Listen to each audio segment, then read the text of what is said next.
नमस्कार साथियों, metals, non metals and metalloids की क्लास नंबर 4 है ये, जिसमें आज हम सीसा, एल्यूमिनियम, आयरन, कुछ बची हुई मेटल हैं उनके बारे में हम चर्चा करते हैं। तो अगली मेटल आती है हमारी सीसा।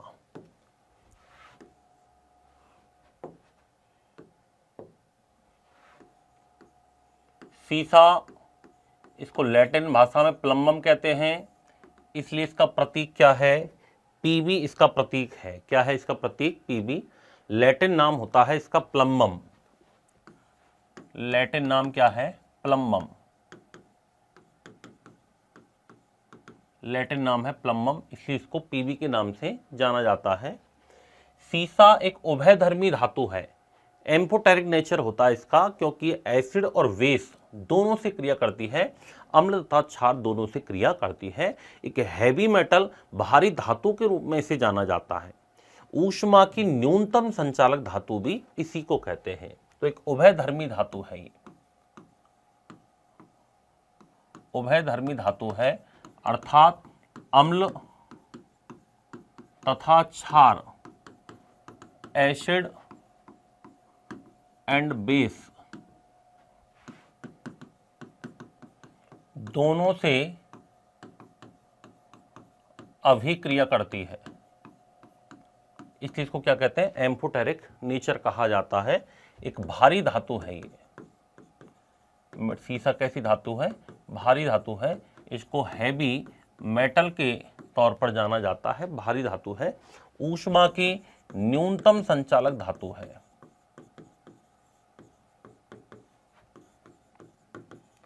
ऊष्मा की न्यूनतम संचालक धातु कौन सी होती है? सीसा होती है। यदि हम इसके अयस्कों की बात करें कि इसके अयस्क कौन कौन से हैं और कौन कौन से हैं, तो सीसे का एक मेन अयस्क पूछा जाता है कि इसका मुख्य अयस्क कौन सा है। तो मुख्य अयस्क होता है इसका गैलेना, लेड सल्फाइड। बाकी एक होता है सीरूसाइट, एक मेटेलोकाइट भी इसका अयस्क होता है। तो सबसे पहला है गैलेना। गैलेना का फॉर्मूला होता है PbS, जिसे लेड सल्फाइड के नाम से जाना जाता है। इसके बाद हम बात करें, दूसरा आता है सीरूसाइट, PbCO3। इसको लेड कार्बोनेट भी कहा जाता है। एक आता है मेटेलोकाइट,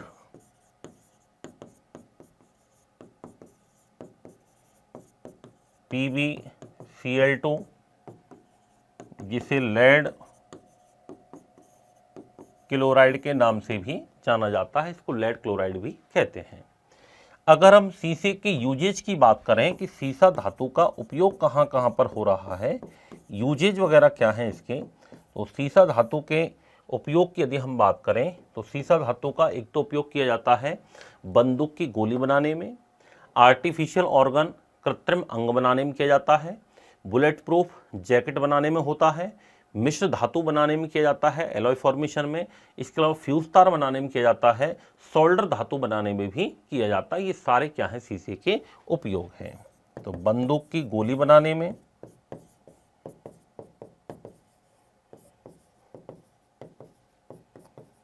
कृत्रिम अंग बनाने में,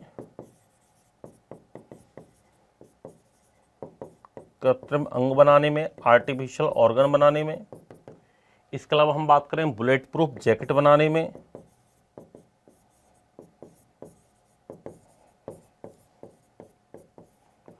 मिश्र धातु बनाने में,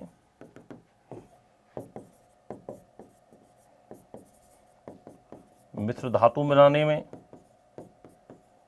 इसके अलावा हम बात करें एलॉय फॉर्मेशन, मिश्र धातु एलॉय फॉर्मेशन, फ्यूज तार बनाने में,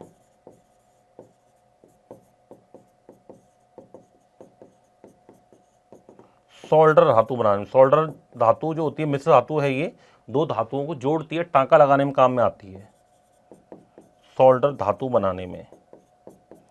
इन सभी में किसका उपयोग होता है? याद रखना, सीसे का उपयोग होता है। अब हम बात करते हैं कि दोस्तों सीसे के कौन कौन से कंपाउंड हैं, कौन कौन से यौगिक हैं। नीचे लिखेंगे शीशे के यौगिक, प्लम्बम के यौगिक, कंपाउंड ऑफ प्लम्बम। कंपाउंड की यौगिक में सबसे पहला यौगिक आता है लेड मोनो ऑक्साइड, जिसको लिखते हैं PbO। इसको लिथार्ज के नाम से जाना जाता है। और जो वाहनों की बैटरी होती है, द्वितीयक सेल जिसको अपन कहते हैं, सीसा संचायक सेल कहते हैं, उसमें याद रखना किसका प्रयोग होता है, लेड मोनो ऑक्साइड का प्रयोग होता है। इसको लिथार्ज कहा जाता है, लिथार्ज कहते हैं इसको। और इसका यूज कहाँ किया जाता है, तो इसका यूज होता है सीसा संचायक सेल में। ये सेकेंडरी सेल होता है, सेकेंडरी सेल, या इसको वाहनों की बैटरी कह सकते हैं, इसमें इसका प्रयोग होता है। दूसरा एक आता है लेड डाइऑक्साइड, लेड मोनोऑक्साइड, दूसरा आता है lead dioxide, lead dioxide, PbO2 के नाम से इसको जाना जाता है। और लेड डाइऑक्साइड का उपयोग कहाँ होता है, लेड डाइऑक्साइड का उपयोग होता है माचिस की तीली की नोक बनाने में। इसका यूज किया जाता है माचिस की तीली की नोक बनाने में किसका प्रयोग किया जाता है, लेड डाइऑक्साइड का यूज किया जाता है। तीसरा आता है लेड एसीटेट, PbC2H3O2 का होल ट्वाइस। इसको सीसा शर्करा के नाम से जाना जाता है। लेड शुगर कहते हैं। हाइड्रोजन सल्फाइड गैस की उपस्थिति का पता लगाने के लिए किसका प्रयोग किया जाता है, लेड एसीटेट का प्रयोग किया जाता है। इसको सीसा शर्करा बोलते हैं, सीसा शर्करा कहा जाता है इसको। लेड शुगर के नाम से जाना जाता है। और इसका यूज कहाँ पर होता है, हाइड्रोजन सल्फाइड गैस की उपस्थिति का पता लगाने में। Hydrogen sulphide gas H2S gas की उपस्थिति का पता लगाने हेतु किसका प्रयोग किया जाता है, लेड शुगर का प्रयोग करते हैं या सीसा शर्करा का यूज किया जाता है। तो ये दोस्तों सारे क्या है, शीशे के यौगिक है। अब एक मोस्ट इंपोर्टेंट धातु अगली हम पढ़ते हैं जिसका नाम है एल्यूमिनियम। क्या नाम है, एल्यूमिनियम। एल्यूमिनियम, एल्यूमिनियम का प्रतीक क्या होता है, Al होता है। एल्यूमिनियम की यदि हम बात करें, सबसे पहले ये भूपर्पटी पर सर्वाधिक मात्रा में पाई जाने वाली धातु है। आघात वर्धनीय होती है, तन्य धातु है, तन्यता का गुण होता है, आघात वर्धनीयता का गुण होता है। ऊष्मा तथा विद्युत की सुचालक धातु के अंदर आती है, याद रखना। बर्तन बनाने में, मिश्र धातु बनाने में, सिगरेट उद्योग में, इन सभी के अंदर, विद्युत तार बनाने में, इन सभी में किसका यूज होता है, एल्यूमिनियम का उपयोग होता है। तो भूपर्पटी पर सर्वाधिक मात्रा में पाई जाने वाली धातु है अर्थक्रस्ट। भूपर्पटी पर सर्वाधिक मात्रा में उपस्थित धातु कौन सी है, एल्यूमिनियम है, याद रखना। आघात वर्धनीयता एवं तन्यता का गुण पाया जाता है। आघात वर्धनीयता तथा तन्यता का गुण उपस्थित होता है। मेलेबिलिटी एंड डक्टिलिटी का इसमें फैक्टर होता है। ऊष्मा तथा विद्युत की सुचालक धातु है। ऊष्मा तथा विद्युत की कंडक्टर मेटल है, सुचालक धातु है, conductor metal of heat and electricity, ऊष्मा तथा विद्युत की सुचालक धातु के रूप में इसे जाना जाता है। इसका यूज कहाँ कहाँ पर होता है? तो यूज होता है इसका बर्तन बनाने में, विद्युत तार बनाने में, बर्तन बनाने में, विद्युत तार बनाने में, मिश्र धातु बनाने में, मिश्र धातु निर्माण में। इसके अलावा हम बात करें तो सिगरेट उद्योग में,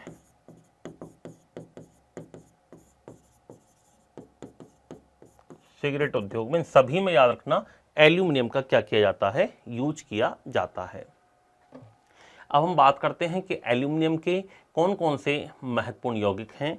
तो एल्यूमिनियम के यौगिक, एल्यूमिनियम की यौगिक में पहला यौगिक आता है जिसको अपन कहते हैं potassium aluminium sulphate. Potassium aluminate sulphate, या इसको कहा जाता है फिटकरी। क्या कहा जाता है? फिटकरी नाम है इसका। फिटकरी का सूत्र क्या होता है? K2SO4 डॉट Al2SO4 का होल थ्राइज डॉट 24H2O। ये क्या है दोस्तों? याद रखना, ये फिटकरी का फॉर्मूला है। फिटकरी का यूज कहाँ कहाँ पर होता है? तो फिटकरी का यूज एक तो होता है ब्लीडिंग को रोकने में, रक्तस्राव को रोकने में, इसका अलावा जल का शुद्धिकरण में, वाटर प्यूरिफिकेशन में, और चमड़ा उद्योग, इन तीनों में याद रखना किसका प्रयोग होता है? फिटकरी का यूज किया जाता है। तो पहला तो है जल के शुद्धिकरण में,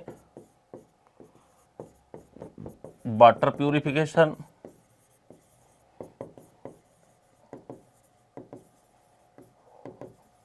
दूसरा रक्तस्राव को रोकने में, ब्लीडिंग को रोकने में,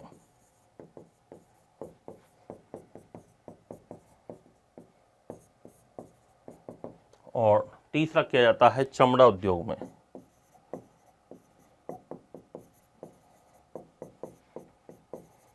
इन तीनों में याद रखना किसका प्रयोग होता है? फिटकरी का यूज होता है। और अगला जो आता है उसका नाम है दूसरा यौगिक एल्यूमिनियम हाइड्रोक्साइड।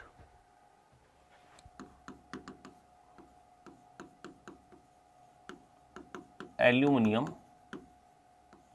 हाइड्रोक्साइड, AlOH का होल थ्राइस, और इसका यूज होता है अग्निरोधी तथा जलरोधी वस्त्र बनाने में, fire resistance and water resistance. जैसे जो अग्निशमन यंत्रों में काम करते हैं तो एक विशेष प्रकार के वस्त्र पहन के जाते हैं ताकि आग में उनको घुसना पड़े या आग उनके संपर्क में आए तो उनके कपड़े जल्दी से आग नहीं पकड़े। तो अग्निरोधी और जलरोधी वस्त्र बनाने में किया जाता है। अग्निरोधी तथा जलरोधी वस्त्र बनाने में किसका उपयोग होता है? एल्यूमिनियम हाइड्रोक्साइड का प्रयोग होता है। एक एल्यूमिनियम सल्फेट भी होता है, इसे हेयर सॉल्ट कहते हैं, बालों का लवण कहते हैं इसको। बालों के जो कुछ मटेरियल्स बनते हैं उनमें उसका यूज किया जाता है एल्यूमिनियम सल्फेट। एल्यूमिनियम सल्फेट,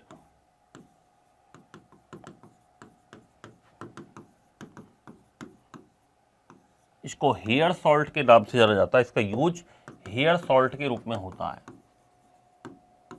बालों की सौंदर्य सामग्री बनाने में इसका यूज होता है, उसको बोलते हैं, याद रखना, एल्यूमिनियम सल्फेट। तो ये हमारी जो धातु हुई है वो मेनली हुई है एल्यूमिनियम। अगली और महत्वपूर्ण धातु जिसका नाम है आयरन। आयरन, इसको लोहा भी कहा जाता है, प्रतीक होता है Fe, फेरस के नाम से इसको जानते हैं। तो अगली हमारी मेटल कौन सी है? याद रखना, आयरन है। कौन सी है? आयरन है। सबसे पहले तो हम बात करते हैं कि आयरन के महत्वपूर्ण अयस्क कौन कौन से हैं। महत्वपूर्ण अयस्क कौन कौन से हैं? तो महत्वपूर्ण अयस्कों में हेमेटाइट, मैग्नेटाइट, सिडेराइट और लिमोनाइट याद रखना। हेमेटाइट, मैग्नेटाइट, Fe2O3, Fe3O4, एक आता है सिडेराइट, FeCO3 और एक लिमोनाइट और आता है। कई बार आ जाता है क्वेश्चन में निम्न में से कौन सा लोहे का अयस्क नहीं है, तो लिमोनाइट, सिडेराइट, मैग्नेटाइट, हेमेटाइट, ये सब क्या है याद रखना, लोहे के अयस्क हैं। ये क्या है? सारे लोहे के अयस्क हैं। अगर हम बात करें तो लोहा जो है वो मानव द्वारा सर्वाधिक उपयोग में लाई जाने वाली धातु है। मानव द्वारा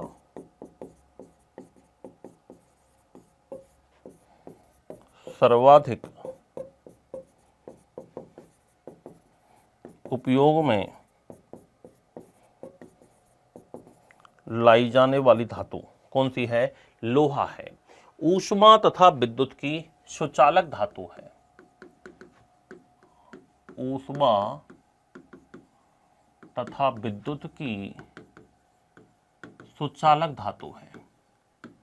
ऊष्मा तथा विद्युत की सुचालक धातु के रूप में जाना जाता है। आघात वर्धनीयता एवं तन्यता का गुण पाया जाता है। आघात वर्धनीयता तथा तन्यता का गुण उपस्थित होता है। ये लोहे को जंग से बचाने के लिए याद रखना जस्ते की परत चढ़ाई जाती है और जस्ते की परत चढ़ाना कहलाता है यसद लेपन। क्या कहलाता है? यसद लेपन, या उसे गैल्वनीकरण कहते हैं। एक धातु पर दूसरे धातु की परत चढ़ाना क्या कहलाता है? इलेक्ट्रोप्लेटिंग कहलाता है, या उसको विद्युत लेपन क्रिया बोलते हैं। क्या बोलते हैं? विद्युत लेपन क्रिया कहते हैं। जैसे ये जो खाद्य पदार्थ होते हैं इनको लोहे के पीपे में रखा जाता है, लेकिन लोहे के पीपे पर किसकी परत चढ़ा दी जाती है? टिन की परत चढ़ाते हैं, रांगे की परत चढ़ाते हैं, क्योंकि टिन जो होता है वो लोहे की तुलना में कम क्रियाशील होता है। लोहा से खाद्य पदार्थ खराब हो जाते हैं, इन टिन से याद रखना खाद्य पदार्थ खराब नहीं होते हैं, इसलिए लोहे पर टिन की परत चढ़ाते हैं। लोहे को जंग से बचाने के लिए जस्ते की परत चढ़ाते हैं, तो ये विद्युत लेपन क्रिया के द्वारा चढ़ाया जाता है। कौन सी क्रिया होती है ये? विद्युत लेपन क्रिया के माध्यम से चढ़ाया जाता है। तो एक धातु पर दूसरे धातु की परत चढ़ाना क्या कहलाता है? विद्युत लेपन कहलाता है, या इसी को हम कहते हैं इलेक्ट्रोप्लेटिंग। क्या कहा जाता है? इलेक्ट्रोप्लेटिंग के नाम से जाना जाता है।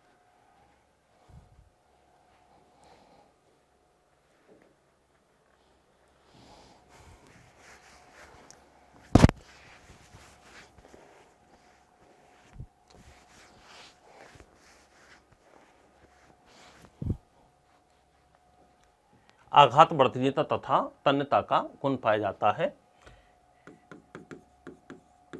एक धातु पर अन्य धातु की परत चढ़ाना क्या कहलाता है? विद्युत लेपन क्रिया कहलाती है, या इसको कहा जाता है इलेक्ट्रोप्लेटिंग। क्या बोलते हैं इसको? इलेक्ट्रोप्लेटिंग बोलते हैं। जैसे फॉर एग्जाम्पल लोहे पर जस्ते की परत चढ़ाना, लोहे पर जस्ते की परत चढ़ाना, लोहे पर टिन की परत चढ़ाना, ये जंग से बचाव के लिए लगाई जाती है। लोहे पर टिन, एसन, स्टेनम, टिन की परत चढ़ाना, ये क्रिया क्या है? ये विद्युत लेपन कहलाता है, इलेक्ट्रोप्लेटिंग कहलाता है। अगर हम बात करें कि कार्बन की प्रतिशत मात्रा के आधार पर आयरन के कुछ प्रकार होते हैं। कार्बन की प्रतिशत मात्रा के आधार पर आयरन कितने टाइप्स का होता है? 4 टाइप्स का होता है, 4 प्रकार का होता है। कौन कौन सा आयरन होता है? तो सबसे पहला आयरन है एक जिसका नाम है कच्चा आयरन। 4 प्रकार का होता है। कच्चा आयरन, पिग आयरन, ढलवा लोहा, कास्ट आयरन, स्टील, इस्पात और चौथा होता है पिटवा लोहा, ये इसे रॉट आयरन कहते हैं। सबसे शुद्धतम या लोहे का सबसे बढ़िया रूप, उच्चतम क्वालिटी वाला जो रूप है वो पिटवा लोहा कहलाता है, रॉट आयरन। और सबसे निम्नतम कोटि का आयरन जो है वो कच्चे आयरन या पिग आयरन को माना जाता है। तो कच्चा आयरन जिसको अपन कहते हैं पिग आयरन, इसमें कार्बन की प्रतिशत मात्रा की बात करें तो लगभग 4.5% क्या पाया जाता है, इसमें कार्बन पाया जाता है। दूसरा एक आता है इसके अंदर, कच्चा आयरन के बाद आता है एक ढलवा लोहा। ढलवा लोहा जिसे कास्ट आयरन कहते हैं, और कास्ट आयरन में कार्बन की जो परसेंटेज है वो लगभग 3.5 या लगभग 3.5% कार्बन होता है। तीसरा आता है इस्पात, इसको स्टील कहते हैं। इसके अंदर कार्बन थोड़ा सा और कम पाया जाता है, लगभग 1.5 से 2.5% कार्बन होता है। और चौथा होता है पिटवा लोहा, जिसको रॉट आयरन कहते हैं। और पिटवा लोहा जो होता है इसमें 0.12 से 0.25% कार्बन होता है। तो ये कार्बन की प्रतिशत मात्रा के आधार पर आयरन कितने प्रकार का हो गया, 4 टाइप का हो गया। अब हम बात करते हैं आयरन के यौगिक कौन कौन से हैं। आयरन के यौगिक, कंपाउंड ऑफ आयरन। कंपाउंड की बात करें, आयरन के यौगिकों की बात करें तो सबसे पहला आता है हरा थोता, जिसका नाम है फेरस सल्फेट। क्या नाम है, फेरस सल्फेट। इसे हरे थोते के नाम से जाना जाता है। सूत्र होगा FeSO4.7H2O। इसको हरा थोता कहते हैं। क्या कहा जाता है, इसको हरा थोता के नाम से जाना जाता है। फेरस सल्फेट का यूज कहाँ होता है, तो नीली स्याही बनाने में और दवाई बनाने में किया जाता है। इसका यूज कहाँ होता है, नीली स्याही तथा दवाई बनाने में किया जाता है। पहला हो गया फेरस सल्फेट। दूसरा हम बात करें, दूसरा इसमें एक आता है मोहर लवण। मोहर लवण का फॉर्मूला याद रखना, FeSO4 का होल ट्वाइस डॉट NH4 का whole twice dot 6H2O।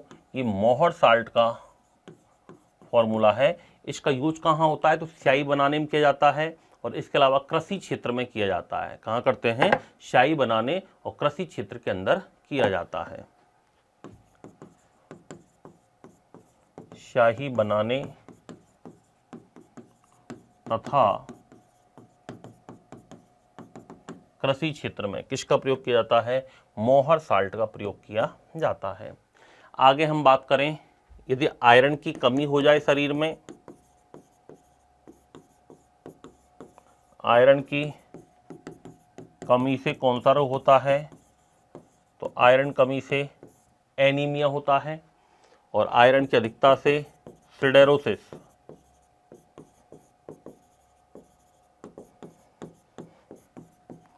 Iron की अधिकता से होने वाला रोग कौन सा है, तो आयरन की अधिकता से होने वाला रोग है सिडेरोसिस। और सिडेरोसिस कब होता है, इसको लोहे मैता कहते हैं हिंदी में, लोहे मैता। ये अफ्रीकन लोगों में होता है। अफ्रीका में एक बाटू जनजाति है जो कि लोहे के गिलास में शराब पीती है। उस लोहे के गिलास में शराब पीने वाले लोगों में कौन सा रोग हो जाता है, याद रखना, लोहे मैता रोग हो जाता है। ये रोग होता है अफ्रीका में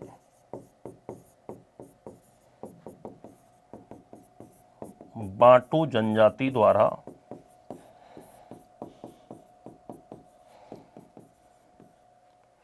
लोहे के गिलास में शराब पीने वाले लोगों में होता है। शराब पीने से होता है। उसका नाम क्या है दोस्तों, लोहे मैता नाम है। क्या नाम है, लोहे मैता। तो ये हमारी एल्यूमिनियम धातु हो गई, और कौन सी धातु हो गई हमारी, आयरन धातु के बारे में भी हमने पढ़ लिया है। तांबा पहले हो गया था, जिंक हो गया था पहले, कैल्शियम हो गया था, कैल्शियम के अलावा अपन बात करें तो इसमें सोडियम हो गया था, सोडियम, और एक इसमें मैंगनीज हो गया था, मैग्नीशियम हो गया था, पेट की दवाई वगैरह बनाने में काम में आता है। तो ये कुछ महत्वपूर्ण धातुएं थीं जो कि हमने पढ़ी हैं और इन्हीं से संबंधित महत्वपूर्ण तरीके से प्रश्न पूछे जाते हैं। अब एक क्वेश्चन आता है धातुओं की अभिक्रियाशीलता का क्रम। धातुओं की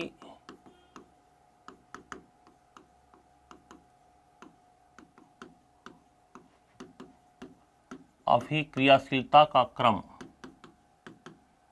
reactivity order of metals.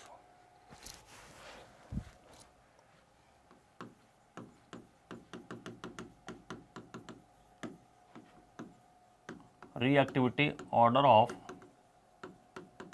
Metals. धातुओं की अभिक्रियाशीलता का यदि हम क्रम मांगे, क्रम देखें तो सबसे पहले एक आती है जिसका नाम है पोटेशियम। पोटेशियम का प्रतीक होता है के। पोटेशियम के बाद आती है सोडियम। सोडियम का प्रतीक होता है Na। फिर 10th क्लास तक यदि जनरल पूछे तो इसके बाद सीधा कैल्शियम आता है, लेकिन कैल्शियम से पहले भी एक धातु आती है बेरियम। याद रखना कौन सी आती है, बेरियम आती है। हो सकता है बेरियम ऑप्शन में नहीं हो, सीधा आपको कैल्शियम मिले, क्योंकि एनसीईआरटी का अकॉर्डिंग सीधा क्या दे रखा है, कैल्शियम दे रखा है। कैल्शियम जिसका प्रतीक होता है Ca। उसके बाद अपन बात करें Ca के बाद मैग्नीशियम,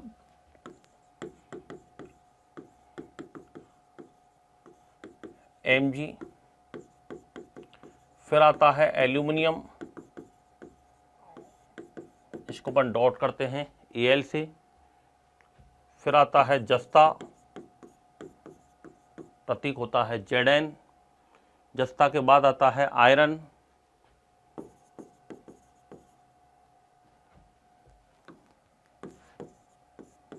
आयरन का प्रतीक होता है Fe। आयरन के बाद आता है निकेल, Ni। निकेल के बाद आता है टिन, Sn। टिन के बाद आता है लेड या सीसा, शीशे का प्रतीक होता है Pb। शीशे के बाद यहाँ पर एक अधातु आती है जिसका नाम है हाइड्रोजन। याद रखना रिएक्टिविटी में शीशे के बाद एक आती है हाइड्रोजन, लेकिन ये अधातु है, याद रखना नॉन मेटल है, इसलिए मैंने अलग कलर में लिखा है। अधातु है ये, हाइड्रोजन अधातु है, हाइड्रोजन। हाइड्रोजन के बाद आता है कॉपर,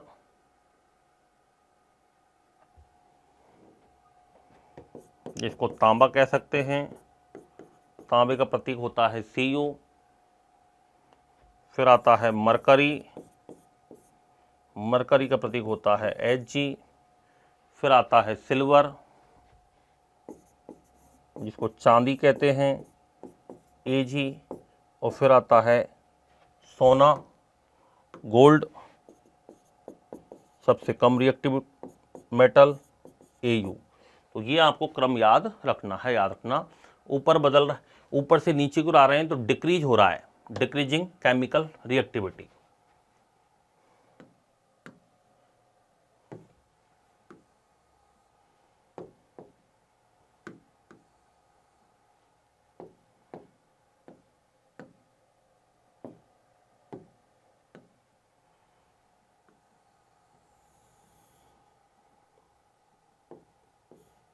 नीचे की ओर आ रहे तो ये होगा डिक्रीजिंग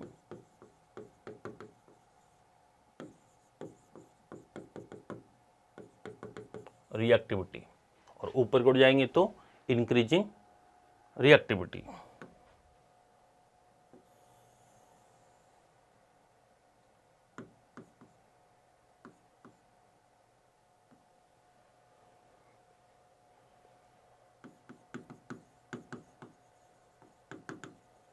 इंक्रीजिंग केमिकल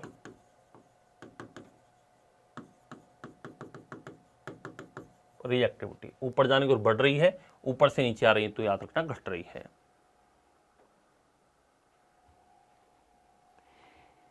ये धातुएं हाइड्रोजन से ज्यादा एक्टिव है और ये हाइड्रोजन से याद रखना कम एक्टिव है ये। तो ये मेटल की रिएक्टिविटी का एक क्रम है और यहाँ से दोस्तों प्रश्न पूछा जाता है, इंपॉर्टेंट है याद रखना। ये लेस रिएक्टिव मेटल है, ये नीचे की तरफ जो है ना ये लेस रिएक्टिव मेटल है, लेस रिएक्टिव मेटल बोलते हैं, इनको मोर रिएक्टिव मेटल बोलते हैं।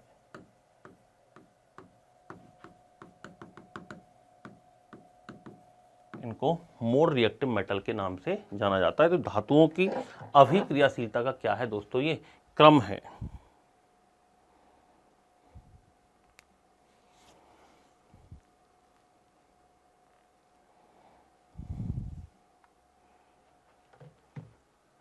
तो ये बात हुई है हमारी धातुओं की अभिक्रियाशीलता।